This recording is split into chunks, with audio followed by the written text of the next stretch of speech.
Magandang araw sa inyong lahat.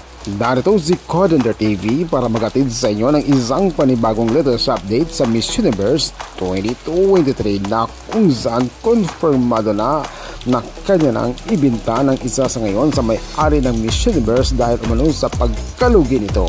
Dahil bankrupt na ang Miss Universe organization na hawak o isa sa may-ari ngayon ay si Ans Jacor Tutatip na umano'y konfirmado na ang kanyang pagbitiw o ang kanyang pagbenta ng Miss Universe organization sa isang bilyonaryong mayaman. Usap-usapan na rin sa ngayon ang pagkalugi umano ng Miss Universe sa isa sa may-ari na si Ann dahil ito ngayon ang isa sa mga reason kung bakit ibininta na nito sa isang bilyonaryo ang Miss Universe franchise. Ayon naman sa ilan, kinarama na nga ba umano ang isa sa ngayon sa may-ari ng Miss Universe dahil sa kanyang pagbitiw o ang kanyang pagbenta ng Miss Universe franchise. Maraming salamat. Yan po ang ating latest update sa Miss Universe. Ako naman si Codender TV.